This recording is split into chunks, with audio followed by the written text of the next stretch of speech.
सुप्रभात बच्चों, मैं मंजरी वर्मा आपकी हिंदी की शिक्षिका ऑनलाइन क्लास में आप सभी का स्वागत करती हूँ।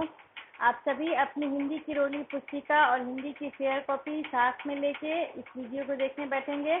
पहले इस वीडियो को देख के अच्छी तरह समझ लेंगे। पिछली कक्षा में हमने पढ़ा था पाठ 4 घमंडी कौआ। इसमें एक कौआ था जो कि अपने आप को तो बहुत बुद्धिमान समझता था, लेकिन वो बहुत मूर्ख और घमंडी था। और तालाब में एक हंस दंपति रहते थे। उसको देख के ये हमेशा उनको कहता है कि आप क्या जल पक्षी नहीं हैं, आपको हम कभी उड़ते हुए नहीं देखते हैं। तो इससे एक दिन हंस को कही कि चलिए टापू की ओर हम लोग रहने चलते हैं, और जब हम लोग जाएंगे तो कौवे को भी ये एहसास हो जाएगा कि हम लोग भी जल पक्षी हैं, हम लोग भी उड़ सकते हैं। तो इस तरह वे हंस दंपति जब टापू की ओर जाने लगे तो कौवा भी साथ में उड़ चला। पहले तो कौवा को लगा कि हंस दंपति उतनी तेज में नहीं उड़ सकते हैं जितनी तेजी में मैं उड़ सकता हूँ, लेकिन बाद में उसका घमंड चूर हुआ जब उसने देखा कि हंस दंपति काफी तेजी से उड़ रहे हैं। और अंत में कौवा इतना थक चुका था कि उसने हंस की गर्दन पे बैठना स्वीकार किया, और फिर वो तालाब के किनारे पेड़ पर आके बैठ गया सिर झुकाकर, क्योंकि घमंडी का सिर सदैव झुका रहता है। तो इसके प्रश्नों को हमने कुछ बनाया था। मौखिक 4 प्रश्न थे, उनको हमने देख लिया था, बना लिया था, और मुझे पूरी उम्मीद है कि आप लोगों ने हिंदी की फेयर कॉपी में उसे फेयर भी कर लिया होगा। और सुंदर अक्षरों में आप लोगों को लिखना है, ठीक है बच्चों। तो आइए आज हम अगले कुछ प्रश्नों को देखते हैं। ये लिखित हमारे 5 प्रश्न हैं जो आपकी रोली की पुस्तिका में दिए गए हैं। आज हम इनके उत्तर को देखेंगे, इन प्रश्नों का क्या उत्तर है। पहला प्रश्न है, तालाब के जल पक्षी आहत होने पर क्या करते थे। ऐसे भी हम जानते हैं कि पक्षी के पास अगर थोड़ी भी हम आहत करते हैं तो वे उड़ जाते हैं। तो तालाब के जल पक्षी आहत होने पर उड़ जाते थे। आइए हम इसको लिखते हैं।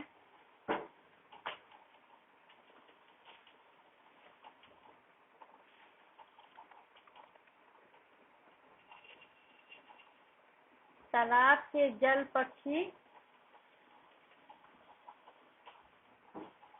आहत होने पर, मतलब कि थोड़ा सा भी आवाज होने पर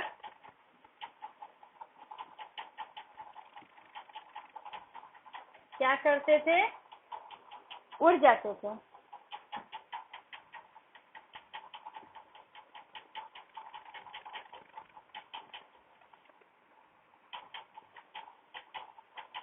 ये हमारा पहला प्रश्न का उत्तर हो गया।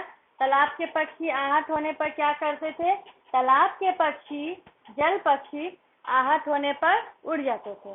दूसरा प्रश्न है हमारा, हंस आकाश की ओर देखते हुए क्या सोचने लगा। तो इसका उत्तर हम देखते हैं।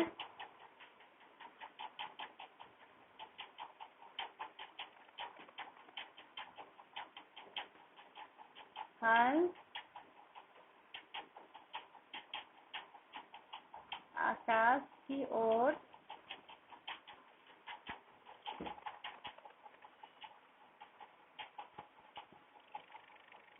देखते हुए यह सोचने लगा कि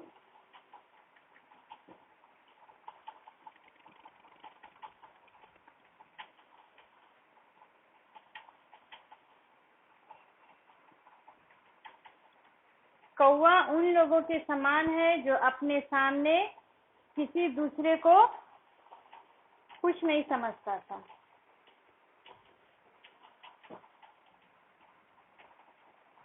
पाठ को मैंने इतनी अच्छी तरह से आप लोगों को बता दिया है। जिन बच्चों ने वीडियो को अच्छी तरह से समझ लिया होगा पाठ को, वे सभी प्रश्नों का उत्तर स्वयं भी हल कर सकते हैं।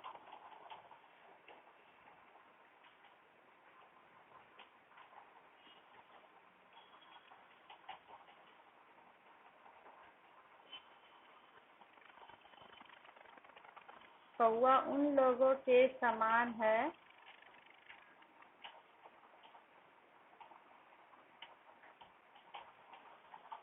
जो अपने सामने दूसरों को कुछ नहीं समझता।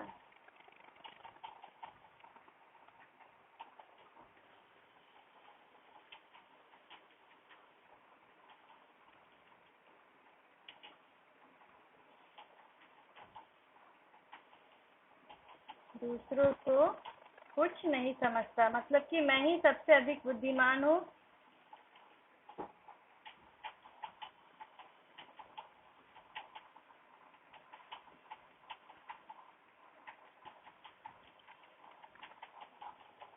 हंस आकाश की ओर देखते हुए क्या सोचने लगा?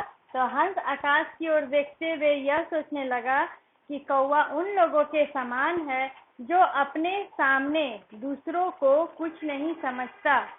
स्पष्ट दिख रहा है आप लोगों को? इसको आप लोग फेयर कॉपी में अच्छे अक्षरों में लिखिएगा।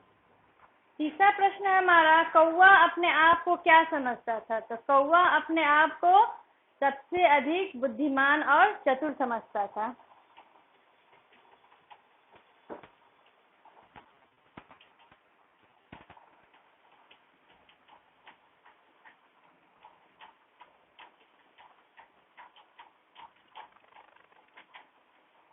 कौवा अपने आप को सबसे चतुर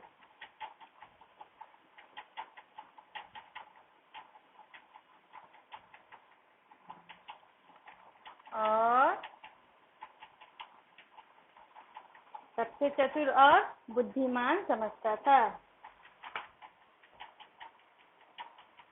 दो में हलन।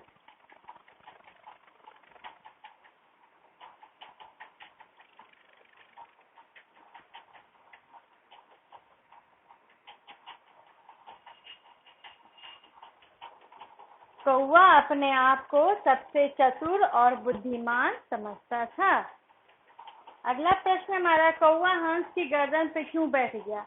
कौवा बहुत थक चुका था और हंस की बात मानने में ही उसने अपनी भलाई समझी, इसीलिए उसने हंस की गर्दन पर बैठ गया।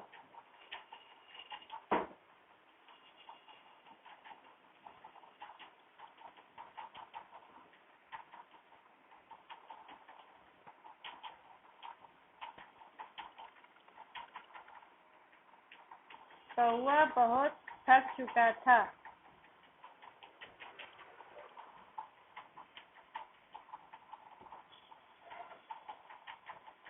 हंस की बात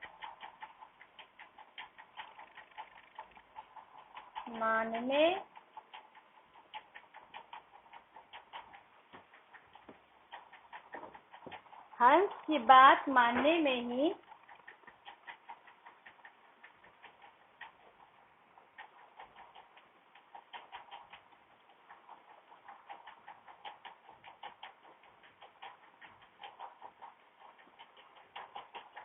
कौवे ने अपनी भलाई समझी।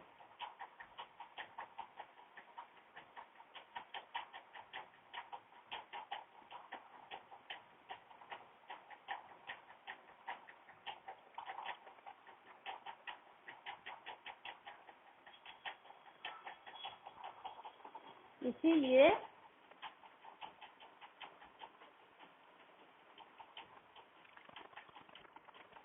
वह का प्रयोग किसके लिए किया गया है? कौवा के लिए। ये क्या हुआ? सर्वनाम हमारा। इसीलिए वह हंस की गर्दन पर बैठ गया। और कहाँ आ गया था? तालाब के किनारे पेड़ पर। कौवा हंस की गर्दन पर क्यों बैठ गया? तो कौवा बहुत थक चुका था, अब वो आगे नहीं जा सकता था, ना आगे जा सकता था, ना पीछे लौट सकता था। तो कौवा बहुत थक चुका था, हंस की बात मानने में ही कौवे ने अपनी भलाई समझी, इसीलिए वह हंस की गर्दन पर बैठ गया। स्पष्ट है यहाँ पे? अब पांचवा और अंतिम प्रश्न है, कौवा सिर झुकाकर पेड़ पर क्यों जा बैठा? कौवा तो अपने आप को बहुत चतुर, चालाक और बुद्धिमान समझता था, लेकिन अंत में उसका घमंड पूरी तरह से चूर-चूर हो गया था, इसीलिए वह सिर झुकाकर पेड़ पर बैठ गया।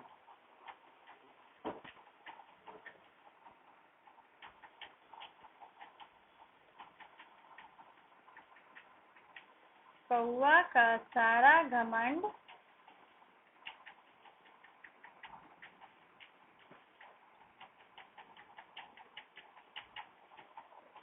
चूर-चूर हो गया था।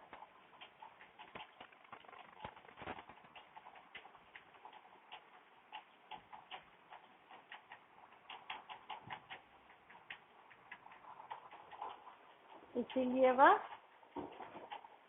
कौवा का सारा घमंड चूर चूर हो गया था।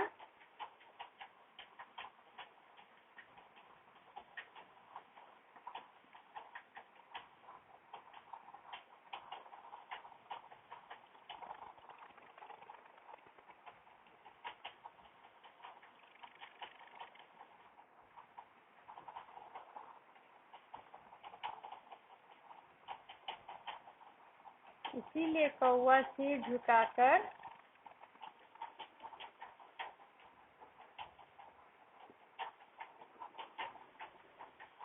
पेड़ पर जा बैठा।